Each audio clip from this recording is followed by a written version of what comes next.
Kadang orang kata, tak payah, kuliah ni bukan, ilmu tu di dada. Itu zaman bila? Zaman kita, tak, kena baca. Kalau tak, merepek. Itu yang kata Rom pun, belajar kapal dengan Melayu. Lah kali Melayu ni jadi hebat sungguh. Dia sebenarnya tuan-tuan, semangat sayang bangsa ni bagus. Yang tu kita tak nafi. Tapi kena ada disiplin. Kan? Nak bangkitkan hipotesis. Hipotesis ni, kadang-kadang orang yang tak biasa dengan istilah-istilah akademik ni, bila orang sebut pasal hipotesis, dia pun ternganga. Masya Allah, hipotesis, hebatnya hipotesis. Hipotesis tu andaian. Hipotesis tu jangkaan. Jangkaan seorang pengkaji berdasarkan pembacaan awal dia. Dia duk baca rujukan-rujukan, dia nampak satu gap. Dia nampak satu lompong.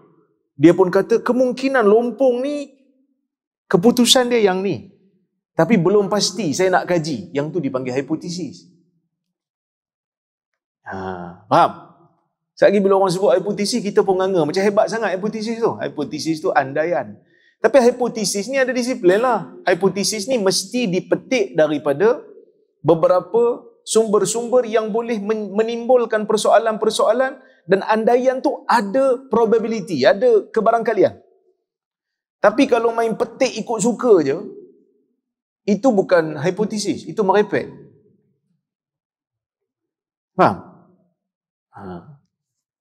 Tu nak bagi tahu tu. Dia semangat sayang bangsa ni bagus. Tapi jangan sampai kita terbuai dengan benda yang tidak benar. Hanya semata-mata kerana kita sayangkan bangsa. Lagi bahaya kalau sampai kepada bohong. Saya tak kata dia bohong sebab dia dah mengaku itu hipotesis dia. Tapi hati-hati kepada penyokong ni. Jangan sampai kita termenipu ataupun sengaja menipu, sengaja berbohong kerana sayang bangsa. Dan benda ni pernah berlaku dulu. Ini saya sebut ni bukan benda baru. Ekstrim kepada bangsa, ekstrim kepada kaum ni benda yang dah berlaku dulu. Bila Islam jadi berkembang, tamadun Islam jadi luas, orang-orang bukan Islam masuk ke dalam Islam, orang-orang bangsa selain daripada Arab ni masuk dalam Islam, jadi mula ada semangat racism.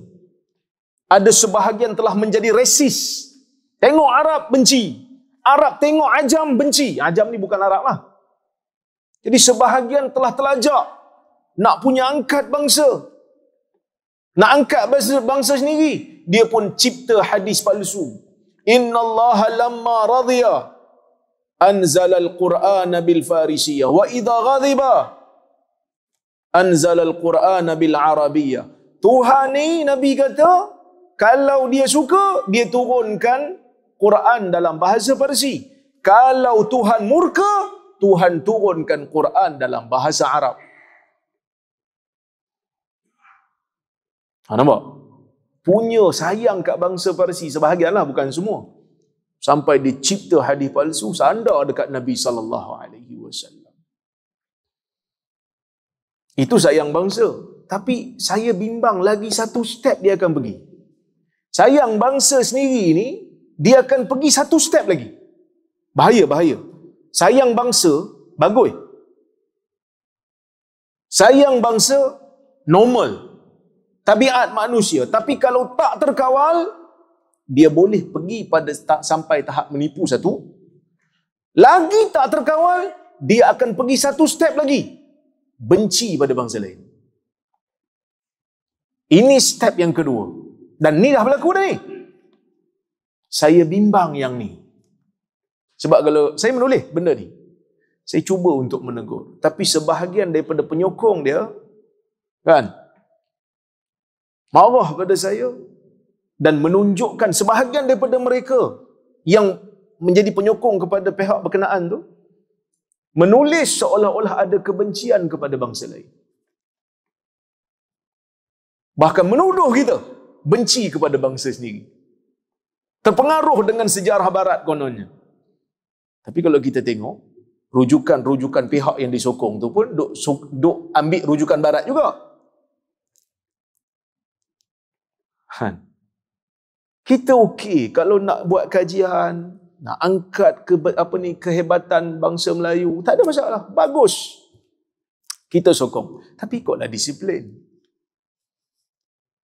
Benci kepada bangsa lain juga berlaku dalam sejarah sehingga sampai kepada tahap bohong. Ada hadis yang palsu diriwayatkan, disandarkan kepada Nabi SAW secara bohong, yang mana kononnya Nabi SAW bersabda, Az-zinji idza ja'a asaraqa wa idza syabi'a zana. Orang Afrika ni, orang kulit gelap ni, kalau lapar mencuri, kalau kenyang berzina. Tak ada kebaikan langsung. Padahal kita tengok ramai je orang kulit gelap ni yang baik. Bilal umpamanya, kulit gelap. Siapa yang cipta ni? Orang yang resis, yang benci kepada kaum Afrika. Ini bahaya. Sebab tu kena kawal. Biar berdisiplin. Jangan lebih daripada had. Kan?